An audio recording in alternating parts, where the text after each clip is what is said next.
All right, so good morning, good afternoon, good evening, wherever you are tuning in from. I'm Attorney Kevin. This is another episode of the Not an Accident podcast. I appreciate you guys joining us. This is episode 43. Absolutely insane right now that we're in episode 43, and I have another incredible guest. We've been trying to put this together for a minute, and I appreciate you being so patient with us. I know you're super busy as well, which we're going to talk about, but Travis Doodles, ladies and gentlemen, Thank you for having me. Yeah, dude, taking care of Tampa Bay, helping the community in so many different ways.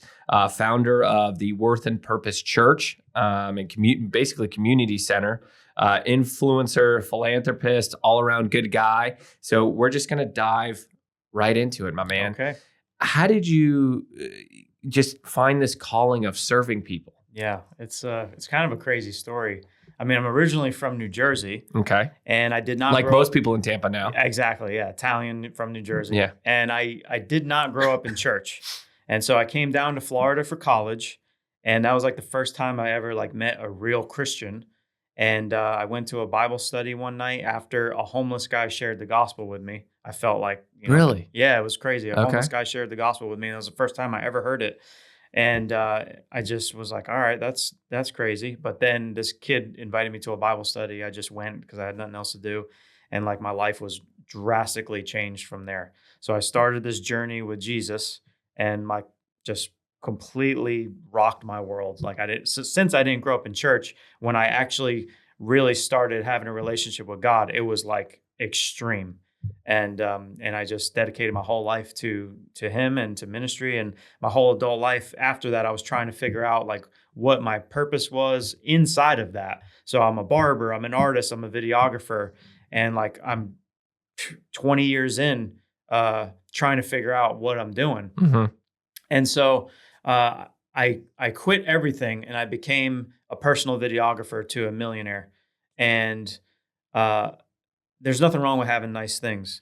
But for me, as I'm getting older, I'm I want impact over income. And so we're riding around every day, Rolls Royces, private jets. I'm getting paid six figures. It's the easiest job I've ever had. Insane. Yeah, it sounds like a local guy. Yeah, sounds like a dream job. I don't want to drop any names. No. I was going to ask anyway. Yeah, sounds like a dream job, but material things don't get me going. I don't care about nice cars, any of that stuff. I think that's a lot of people. It's so, just to touch on that, it's so either one side or the other. Either you're into nice things and you're in this, millennial crypto craziness, flexing style, or you're just a regular dude, regular guy, or gal. And there's nothing wrong with having the nice things. Course. I just could care less about it. Mm-hmm. Instead of having a Ferrari, I would rather buy a bunch of homeless guys brand new campers and get them off the street permanently. To me, that sounds awesome. And we need people like you in the world. Yeah, that's amazing. It's just, I don't know. That's what. But when I was working for him, I remember I was sitting in the back of the Rolls Royce. I had a private driver, everything.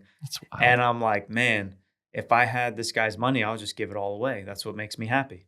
And so the second those words left my mouth, I felt like God said, well, do it. Put your money where your mouth is. Okay. And so I was like, all right, what does that mean? And so I believe that if you're not giving 10 cents on a dollar, you're not going to give $1 million on 10 million. The more money you make, it just magnifies who you are. It's not going to really make you more generous. If you're not generous now, then you're not going to be generous later. Well, I've always considered myself to be generous, but I felt like God was calling me on a radical generosity journey. So I had this vision, quit your job and give away all your money.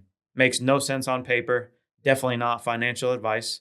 But I talked to my wife and she said, yeah, I think you should do it. So she's crazier than I am. But okay. She just That's trusts incredible. that I hear from God. Yeah. And so I quit my job and I started giving away all of my money. I had no game plan, no money coming in. And I just would go out to the streets and I would give away thousands of dollars a week to random strangers, whether that was paying for people's gas, paying for people's groceries, putting homeless people in hotel rooms, just whatever the person that came in, my site that day and I felt led to help them. It was awesome. It was just so much joy in doing that. And I was like, man, this is what I want to do the rest of my life, even though I don't know how, or this really doesn't make sense. And it's just, this generosity journey began. And time's going by and I'm running out of money. Mm-hmm. I'm like, okay, you can only give away thousands of dollars so many times. Yeah. And I'm like, okay, I'm either going to be homeless or I'm going to have a really cool story to tell one day. And I'm like, well, I'm a videographer. I feel like I should document this. I was going to say that. When did that journey start? Yeah. So shortly after I just started doing all this, and I'm like, man, this is what I want to do. I just started kind of just documenting some of the people that I'm meeting, and I'm like, okay, this is cool, but God, like, what's going on? Because nothing's really happening, and I wasn't doing it to try to be a YouTuber. I just wanted to play back the footage and see what God was doing, because this is the craziest thing I've ever done. And I've done a lot of crazy stuff, but this was like my parents thought I was crazy. My friends thought I was an idiot. Everyone wanted my job. It was like, nah, so anyway, so I start documenting, and then I meet this homeless guy at the park, and he has cancer. And I'm like, man, this is awful. Heartbreaking. And, not on drugs, not the stereotypical thing that people think about homeless people. He just lost everything because of medical we're bills. going to get into that. But most of the people that you come across are just, I would say a large portion of them are just down on their luck. It's not necessarily that they're have mental illness or issues. I mean, there's a lot. I'm sure there's a lot of that as well. To it. Yeah, there's a lot to it. But definitely, it's not everyone's on drugs like people think. Not even close. If you really do ministry and you're out here with me, like, you'll be like, oh my gosh, this guy's awesome. It's not what you think. But there's a lot of chaos out there, but there's a lot of people where you didn't see that coming. So I start documenting, and then I meet Bob, and he's homeless. He has cancer.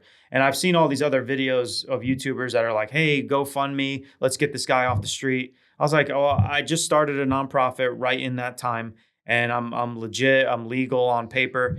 And I'm like, well, I can take donations. Maybe we can get this guy off the street. So I put out a video, and I'm thinking maybe a couple $100 will come in, and we'll get him off the street a couple nights, and then I'll try to help him figure it out from there, because I'm not blowing up. I'm not established at all at this point.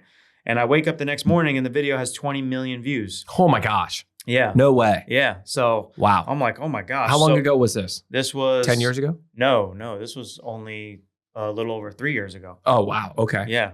Yeah. We've only had this whole nonprofit thing for less than 4 years. Okay. Now. And so I thought it was longer. Wow. That's incredible. I mean, I've been doing ministry for a while, but like full time for 4 years. Yeah. Your organization. Yeah. Since I quit that job. Okay. And so I put that video out, 20 million views, and then $10,000 came in overnight. I put a donate button on the website, and I'm like, oh my gosh. So we took all that money and we got Bob off the street. We put him in a hotel. Then we helped him get into an apartment first month, last month rent, paid a couple of his bills. And he's on Social Security. He's an older guy, so he was able to sustain it. He just needed a hand up. Yeah. So it's been a little over 3 years now. He's never been homeless again, and he beat cancer. Wow. Yeah. And actually, how does it feel to say that? Recently, he just bought his first home. Oh my gosh. Yeah. So it's like, that's incredible. Yeah. That's so cool. When we got him off the street, I knew right away, like, this is exactly what I want to do the rest of my life. And then we just started blowing up online, because that video went viral, and then it was just a snowball. And then Facebook, Instagram, TikTok, and YouTube all exploded at the same time. And then I was getting paid from social media. So I was making enough money like overnight to pay my bills. And then random strangers started donating, because I had a bunch of videos out, and they just saw the other videos, and they're like, I want to help the next person in the next video. So right away, I was funded, and the ministry was funded right when I thought I was going to lose everything. The power of social media. It was crazy. God. Yeah. Yeah. Oh, I yeah. mean, how have the people that you helped, I mean, that was an incredible story just right there. How have their stories affected you, the people that you're helping? I mean, we all live in and let me give some more context. We all live in our own little world, in our own little bubble. And, especially not to hate on the younger generation, but it's, I'm trying to travel here, or I'm trying to do this, or I'm trying to do that. And it's me, me, me. Yeah. There's a great big world out there of people that need help. How has their stories, maybe changed your life? Well, I think the whole mission behind our nonprofit is, you look at the world and everyone's trying to hold on to their time and their money. And our mission is to give that away and to spread the love of God. And so we are very intentional about giving away time and money. And it's completely changed my life, because when you stop focusing so much on yourself, and it's about serving people, love God, love people, that's like our mission, that just changes your whole world. It changes your whole life. And then your problems start getting smaller. Your perspective on everything changes. You become grateful for everything. And I think if you're not serving people, you're not living. What have you found? I saw a couple of, to tag on to that, a couple of videos that you did, and you've done some speaking engagements, quite a few. What have you found is really the true purpose of life? So I think every single person has the exact same purpose. Your calling, your mission, you're a lawyer, you're a basketball player, whatever you're doing. That's part of your mission and that's part of your calling. But if I took away your law degree or whatever, or you break your ankle and you're a basketball player, you can't play basketball anymore. What, now you have no purpose? No, your mission or your calling changes. Your purpose is love God, love people. So we complicate everything. We make life real hard. I'm trying to figure out life and no, and now life is hard, but the purpose is simple. If you love God and you love people, everything starts making sense and everything starts clicking. Everything just aligns. And so if you have a relationship with God, I mean, I don't know what the point of life is outside of having a relationship with God, and then everything else just kind of flows into that. Otherwise, I like, what's the point? What are we doing? If you don't believe in God or everyone has their own beliefs, but I'm just saying, like, well then what's the point of life? What are we even doing here? It's like you were created to worship him and have a relationship with him. And that's what I believe. And that's changed my life. And so I believe the purpose of life for everyone is love God, love people. And so no matter what your mission is or your calling or whatever you're doing, as long as you apply your purpose to it, then it all just makes sense. And so that's what's given my life meaning, and it's changed my life completely. And I don't know how you can go wrong with that. I mean, the Bible says, seek first the kingdom of God and everything else will be added to you. Now, that is not easy, but it's that simple. If I wake up every day, I renew my mind, and I just dedicate my life to serving God, that's it. That's your purpose in life. And then everything else just starts clicking. I mean, I've tried everything the world has to offer. Mm-hmm. I didn't grow up in church. I've had money. I've been able to purchase nice cars if I wanted them. I've been on private jets and all the things. And yeah, it's nice, but it does not fulfill you. So the world sells you temporary happiness and quick fixes and all that, but only God can give you true peace and true joy. You could be riding around in the Lambo with the hot girl in the big house. You are happy temporarily, but then you want the next thing. You want this and that. But all of those things I just mentioned cannot give you true peace and joy where everything is going wrong and you still have peace because God's fulfilled you. Like, there's a big difference between happiness and joy.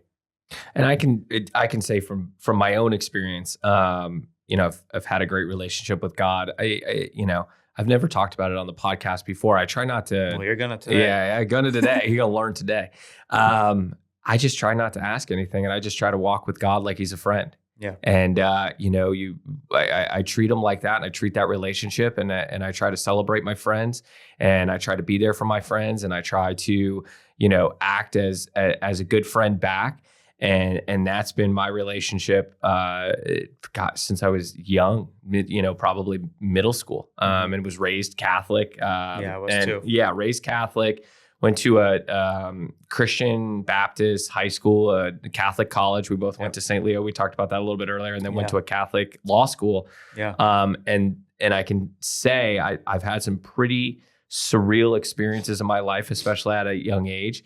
And I've said to myself and close friends and family, there's no way that I would have had that opportunity or that worked out that way or et cetera without some type of divine intervention. Yeah. I mean, it just doesn't, like the thing, like, some of the memories that I have even from a young age of, meeting Tony Hawk or doing this or, buying my dream car or having amazing kids or a beautiful wife. I'm like, that doesn't just happen. Mm-hmm. Like there's, I don't care how hard you work. I don't care how hard you hustle or anything like that. I truly believe that there's somebody else out there that's pushing me along and is the wind in my sails. Yeah. So, yeah. Well, just look at the world though. I mean, it's so obvious that it was intelligently designed. There's been billions of people on this earth, and not one person has the same fingerprint. Like how? Like, it's crazy. That didn't just come from nothing. Like your whole makeup. Like I even just look at it like you look at a woman. And a baby lives inside the woman's stomach. Like, how can you explain that? Like, that's a miracle. It's wild. Look at the ocean. Look at the sky. Like, I don't know. It's just, everything is just so beautiful. This building that we're sitting in, it didn't just happen. Like someone built it, you know that. So how could you look at you and me and humanity and everything and just be like, oh, it just happened? It doesn't make sense. I You know. need more faith to be an atheist than you do to be Yeah, a I believer. mean, more fight in you almost. It's wild. I don't know. It's wild to me. I don't know. The other thing that I wanted to say was in regards to your comments about being fulfilled, I've bought everything as well. And, everything that I could ever imagine. And yeah, it is short-term gratification. Right.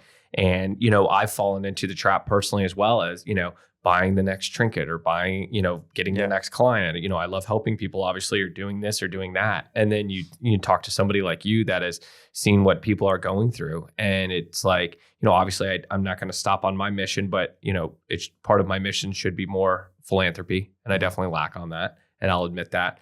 I'm worried about getting X, picking out my next watch, and somebody else is just worried about picking out their next meal. That's it. They don't even know It's where they're going to crazy. sleep tonight. Yeah. And you got a house on your wrist. Yeah. Not quite. Well, you know what I mean. Car. Yeah. But I get exactly what you're saying. And with that being said, one of the things that we talked about is, a lot of people to think that when they're giving back, they're like, I need to give back. I'm not going to give because I can't give enough. I have to give, I have to build them a house, or I have to do this, or I have to do that.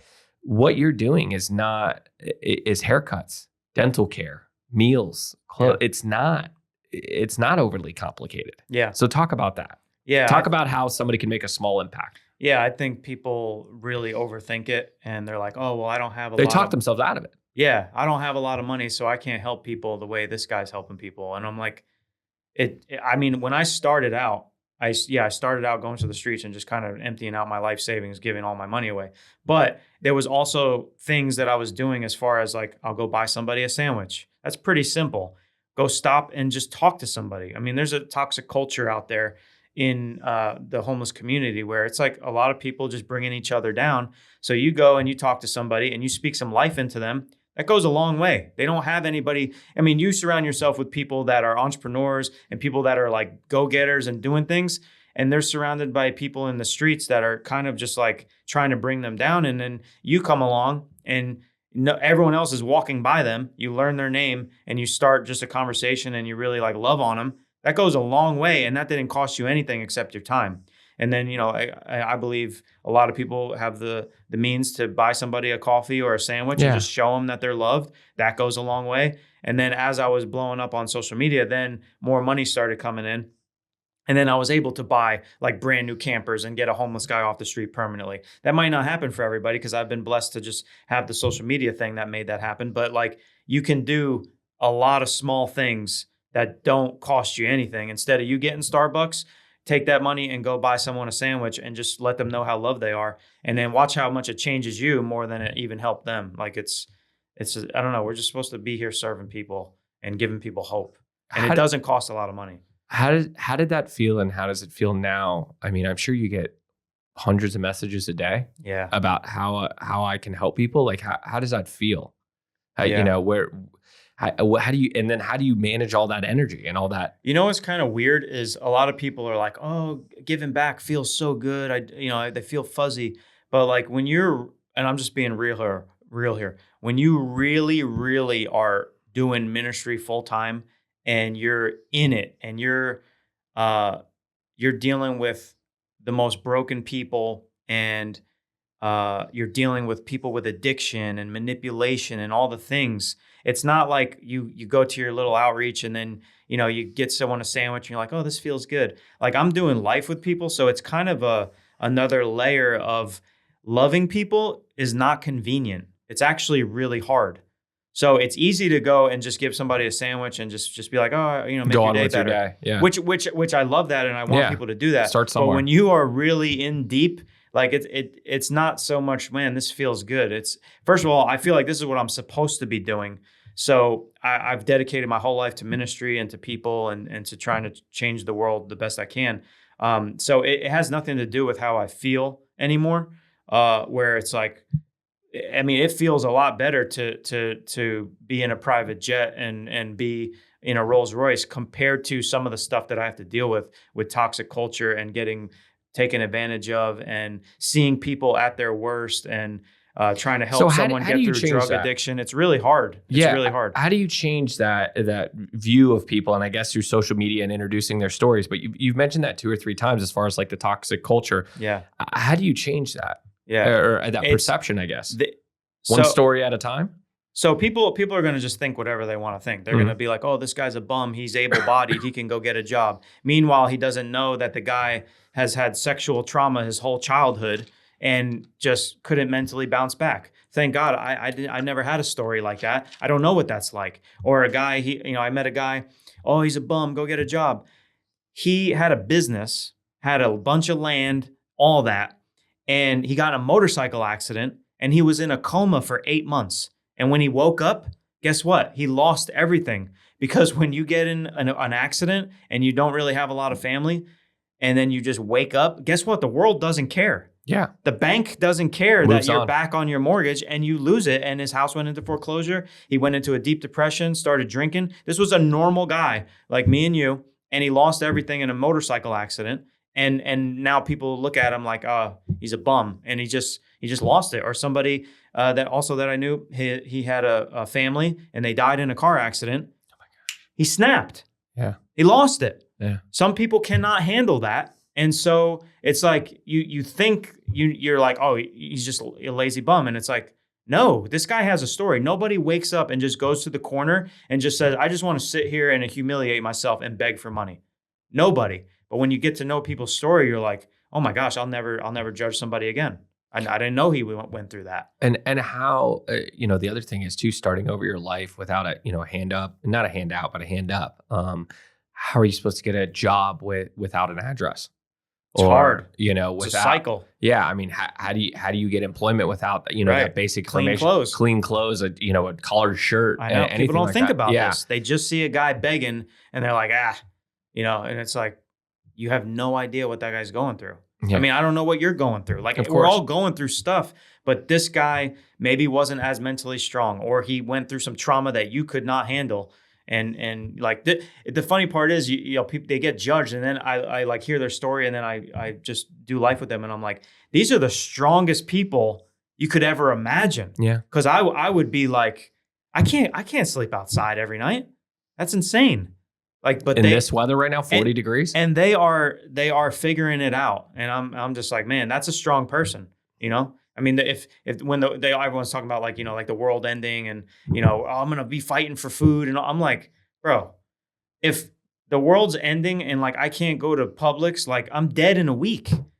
Like, yeah, and these guys are gonna be like, oh, yeah, this ain't nothing. Like, we got this. Yeah, it's like they are the strongest people.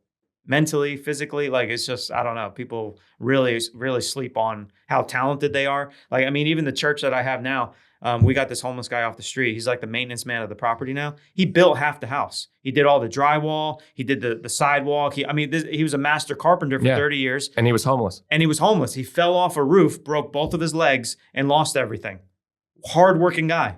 And now he, is getting back on his feet, and he has purpose, and we got him off the street, and now he's like working with me. And I mean, it's amazing. How many people do you think you've helped? I don't even know. I don't really keep track. I mean, I believe that through social media, we've inspired millions of people. We've actually activated thousands of people because I've gotten emails like, hey man, I watch your videos, and because of your videos, it sparked me to go do something. So I believe the trickle effect between the people that I've helped in person, but then the ripple effect of like people actually watching the videos and then going and doing it. I mean, I don't even know. I feel like it's endless. I mean, I even had a mom, she emailed me and she was like, I don't know if I'm happy or if I'm mad. And I'm like, what the heck does that mean? And she keeps going and she's like, my son's 11 years old and he tried to bring a homeless guy home for lunch. And I love that. And I'm like, wow, that's amazing. And could be extremely dangerous. Yes. But when I was 11 years old, I was not worried about feeding a homeless guy. All I wanted to do was like be a Ninja Turtle. Yeah. So it's amazing what social media actually does, where these youth, all they do is just scroll all day. But all the garbage that's on the internet, I'm creating content that they can grow up on to kind of go against the norm. And now they want to serve people. And then the fact that I'm a YouTuber and I have millions of followers, they all want that gold plaque because they think, whatever they think. But I'm 40 years old. I consider myself like a unk. People call me unk. I'm like old now, but it's like these kids think I'm cool because I have a gold plaque. And then, I don't care about that, but I will use that if you allow me to speak life into you and you'll listen because you have I have what you think you want. So I just use it as a platform to just. Do you get the gold after 1 million? Is that what it is? Is it 1 million or 100,000? Yeah. No, you get the silver at 100,000, a gold at a million. I think we're at 4 million now on YouTube. That's insane. And then, we have 9 million across social media. That's incredible. One of the things that I like about your content, and I want to preface this with not hating on anybody that tries to help somebody, but you guys, I feel like, do it the right way, telling stories and really truly helping people and spreading your ministry. Yeah. What do you think about the content that people kind of use for clout? It's like, I gave this homeless man $5,000 or stuff like that. I mean, are you really helping anybody? I see some content where I can read right through it. It doesn't matter, naming names or anything like that, obviously. But I'm just saying, I see some people and you could tell it's all about them my first 400 videos, you never even saw my face. The only reason I started showing my face was because I started doing speaking engagements and the people were like, we don't even know what you look like. And I was like, because I'm not a big camera guy. I don't even like doing podcasts. I don't like talking about myself. I don't like really being in front of the camera.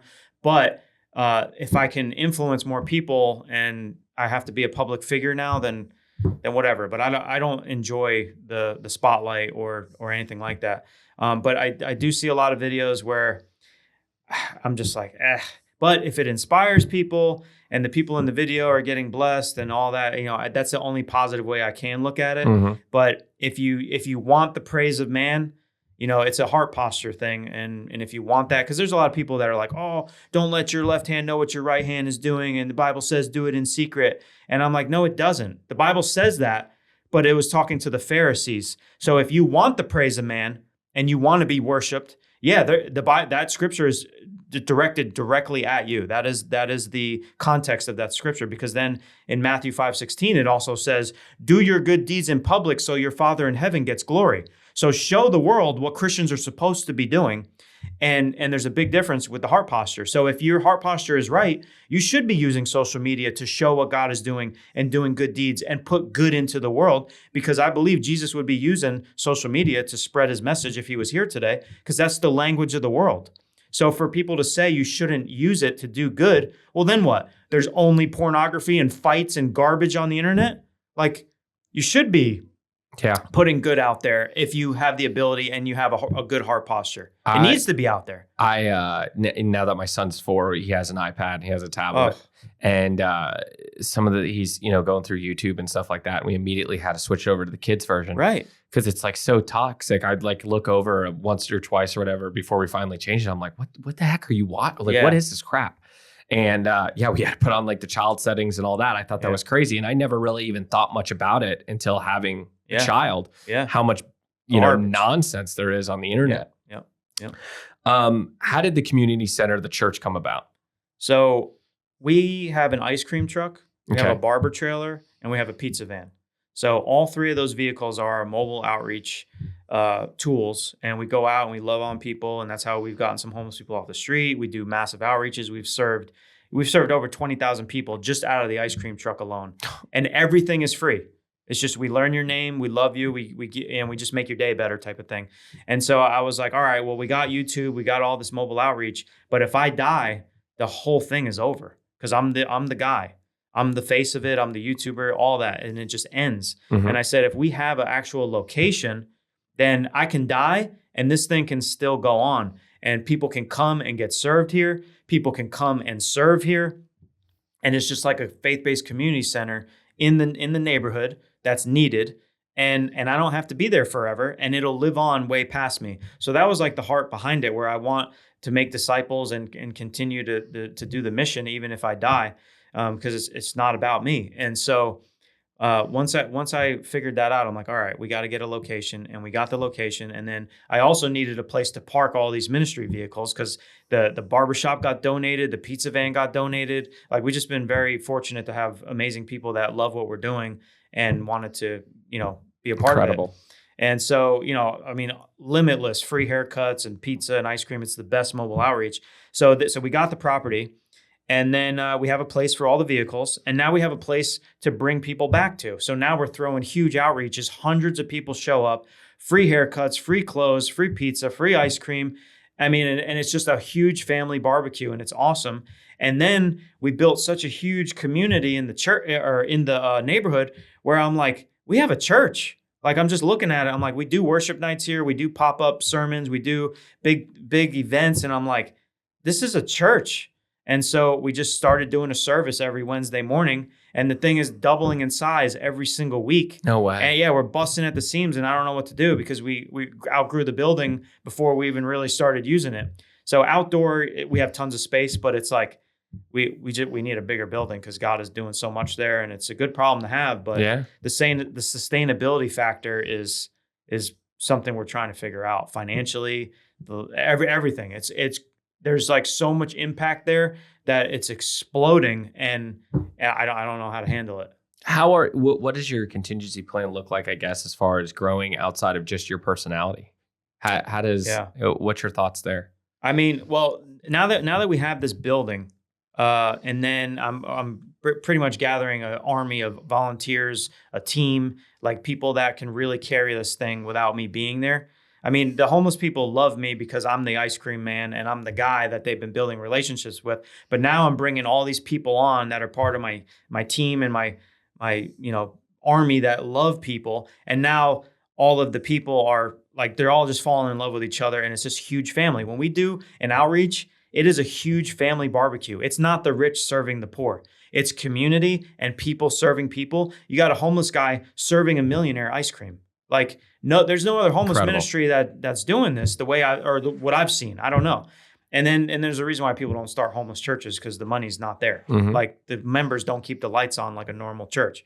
So we're just navigating a lot of things. But I believe that God has placed me here to make disciples and to build a place that people can come and get served, and people can come and serve, and it activates people, and it's going to live on past me after I die. So I don't have, like, I could stop right now and that place will still run and people will still be getting served, and Travis doesn't exist anymore because nobody's going to remember my name 50 years from now. So, but that place will live on forever, I believe.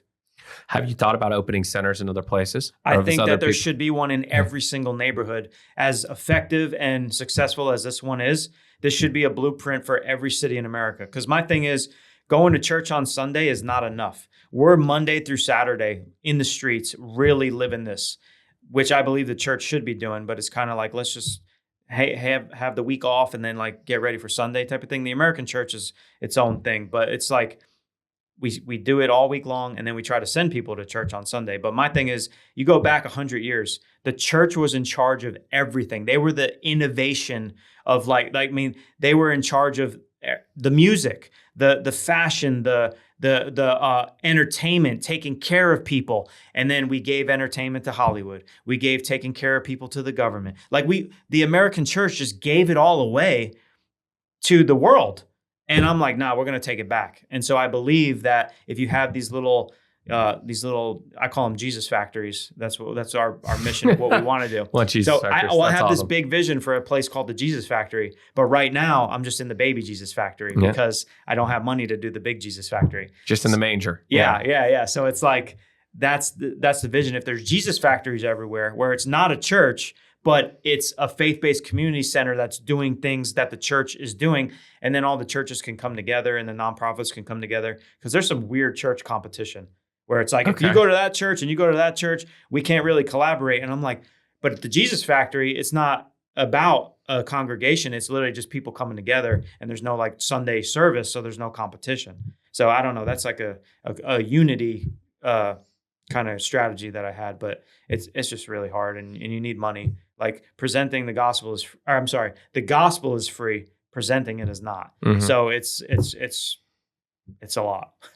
There's a lot of, not to speak negatively, but want to get your thoughts on this. There's a lot of obviously negative connotations with homeless shelters and things like that. Maybe not using resources the way that they should.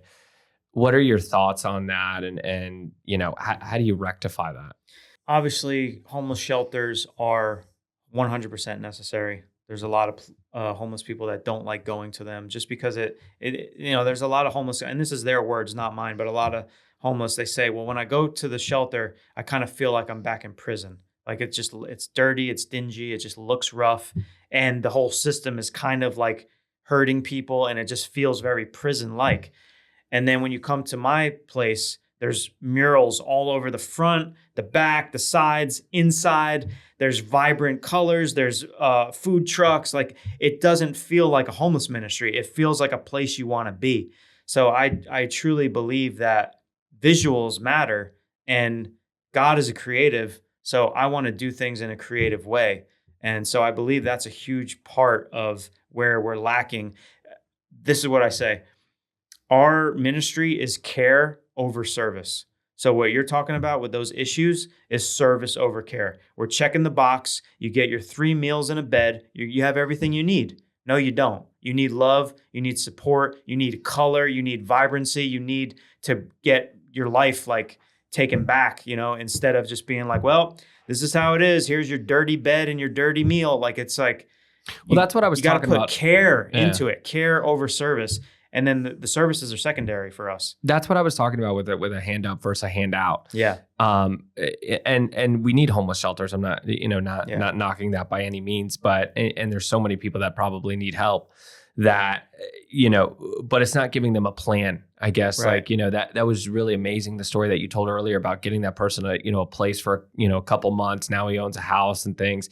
If he's just going to a homeless shelter a couple times a month, just getting him meals and, having a bed to stay and then, moving on, it's not really helping very much. It can turn into toxic charity. Correct. And then they're just relying on that. They're not even grateful anymore. They're just like, well, this is my life and feed me and all that. That's where the relationship stuff comes in. So what's so important. Talk about hard conversations that you have to have about ministry, please. Yep. So like when you're doing homeless ministry and you're actually doing life with people, like when people start doing ministry or they're helping homeless people, it's like, oh, hey, buddy, you're poor. Here's the food. Like, when you're doing life with people, now you become friends or family. So if me and you are friends and you're doing something stupid, what am I going to do if I'm your friend?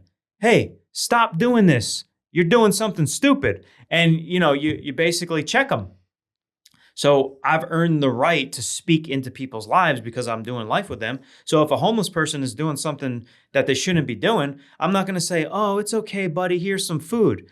No, this is my brother. Hey, what are you doing? And you speak life into them and you check them. And then they're like, oh man, I got to do better. And that's like, it's real relationship, not this little, oh, it's okay. Well, they probably for some time, you said like lack of conversation, things like that. They probably for some time not have somebody holding them accountable.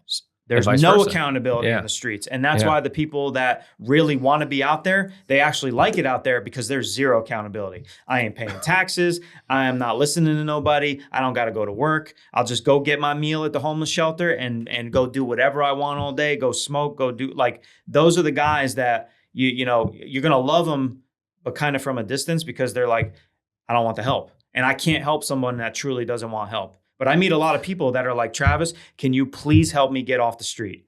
I don't want to live this life anymore. Can you identify pretty quickly, I guess, if somebody's not a good fit I can. From your ministry? Yeah, I'm sure that was a skill that you had to develop. It's I can. Yeah. In the beginning, I'll be the first one to admit it was pure generosity, just trying to love people, trying to listen to the Holy Spirit of like who God leads me to. And that was very effective. But then like you the need is so big, people start finding out who you are, like, hey, can you help me? And then you're like, oh, this dude just used me. This guy just manipulated me. Like that's definitely comes with the territory. When you are the bridge, you're trying to lead people to Jesus, like people walk all over bridges. Mm-hmm. And so it comes with the territory. If you're doing full-time ministry, you're going to get taken advantage of. But obviously this discernment kicks in and now it's way easier to spot like, bro, you're just playing me. You're playing the game. Like, do you really want help or not? And you know the good ones versus the ones that just are manipulating. Mm-hmm. It's pretty easy to spot now.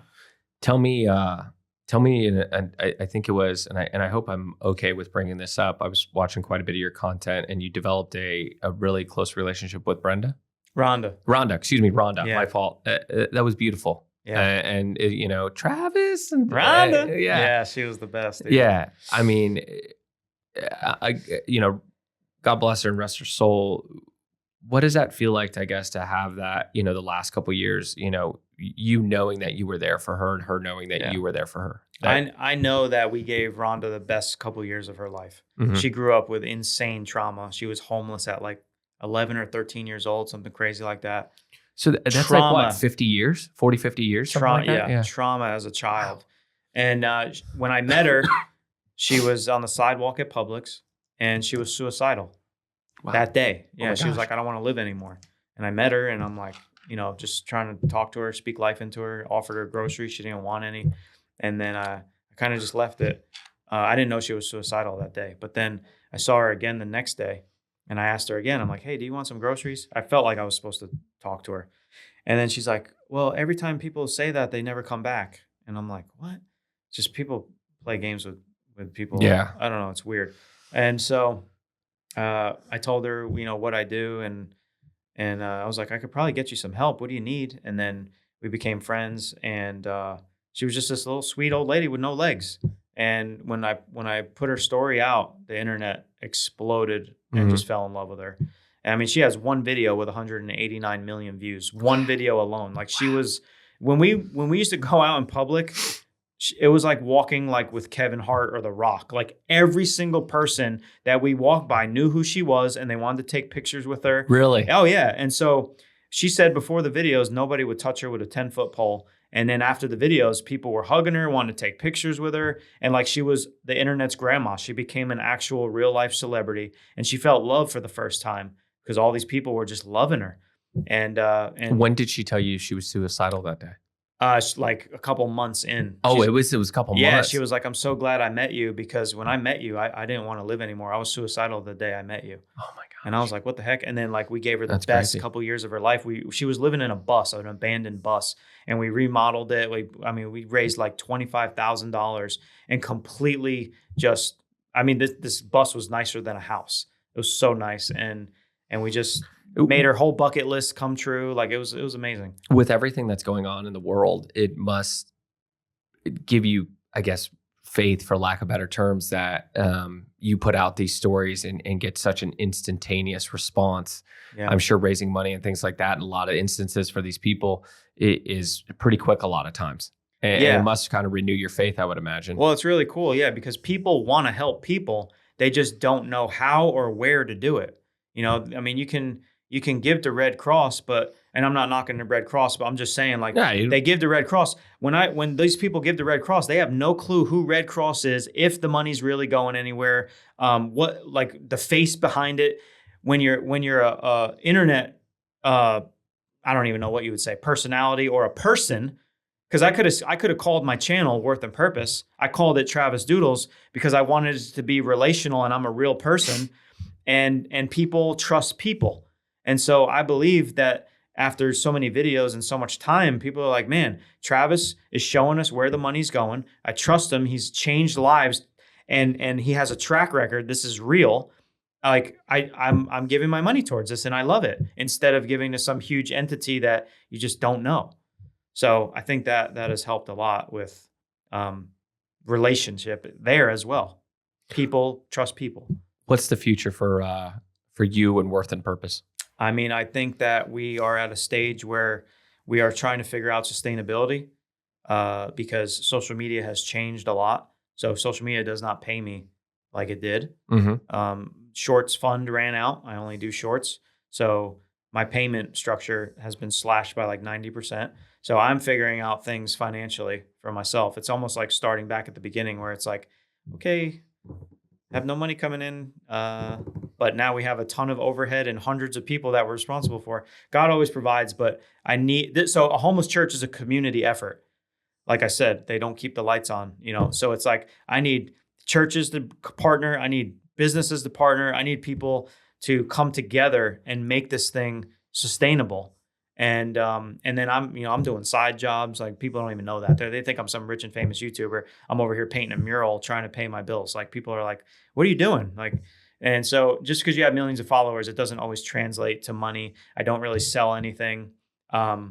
and brand deals. Since I'm so loud with my Jesus faith, I miss out on a lot of brand deals, which I don't care. I'll never change that. But a lot of brands are very neutral and they don't want any religion mixed in. I get it, whatever. So the future is really just, if I died today, totally fine. I've done everything. I've met every celebrity I've ever wanted to meet. It means nothing. I've done I've had every material thing you can have. It means nothing. I am fully dedicated to serving people and making the world a better place and having my relationship with Jesus. That's it. That's all I need. And I've already accomplished everything that I would want to accomplish as far as my faith in God. But I believe he has more for me. And we're going to continue to grow this ministry and reach more people. And then like where we're at now is the Baby Jesus Factory. The long term, I would love to have the Jesus Factory, and then some housing for people, so that basically it's just this huge ecosystem and we run the whole block. We own everything on the block. And it just has the Jesus Factory and little, evangelistic themed like restaurants and housing for the homeless, and they can all work there at the restaurants. It's this whole self-funded ecosystem that's changing the world. Absolutely incredible. It's going to be cool. Absolutely. So I didn't tell Travis this before he came on, and I let the producer know. So I was thinking about it. I was like, how could I help? And so what we're going to do is I'm going to donate $1,000. Oh, wow. $1,000 to your ministry and Worth and Purpose. Oh man. Yeah. So yeah, we're gonna donate $1,000. So I didn't do it yet because I didn't want you to see it before the episode. Right. So today when I get to the office, we're gonna donate $1,000. Thank you. To your ministry. And here's the other thing I was gonna do. I was actually gonna only do 500, and your story touched me. So here's the other thing I'm gonna do. Wow. I'm gonna donate $1,000, and then for every like that this video gets, because I want it to get out there, up to 1,000 likes in, we'll call it, 7 days from when I post it, I'm going to donate up to another $1,000. Oh, wow. So I'll do 1,000. And then when this video comes out, as many likes that it gets in that week time, up to 1,000, I'll do another 1,000. Oh, okay. Man. Thanks, bro. So I hope you guys, that. I love what you're doing. I love helping people. I love helping people in Tampa Bay. Yeah. Thank you. Happy to help. So we always ask this question as well at the end of the podcast. So at the end of your story, when the music stops, what do you want to be remembered for? Honestly, I don't want to be remembered for anything other than Jesus. Like my whole mission is to point people to him, because anything that I do is just gone. This life we're just passing through. It's a vapor, And so I just want people to know Jesus. And if you do remember me for anything, it's, man, that dude loved Jesus and he really loved people. That's what I want to be remembered for. Absolutely incredible. What, like I said, what we are going to do is I will post all of Travis's socials in the description below. I'm going to post the donation link in the description below and everything about Worth and Purpose and his ministry. Appreciate it. Please support him. Please support his content. Hopefully we can do some great stuff for you all. Yeah, you got to come out to an outreach, man. I got to come out to an outreach. Yeah. And I appreciate you, and I hope to have you on in the future again. And you're just telling me more amazing things you're doing for people. Thank you so much, all right? Man. Seriously. Well, as always, please definitely like this video, subscribe, and as we end, I appreciate you coming on, my man. Dude, thank you so much, man. And it is not an accident that Travis is as successful as he is. We're out, guys. We'll see you soon. Be good.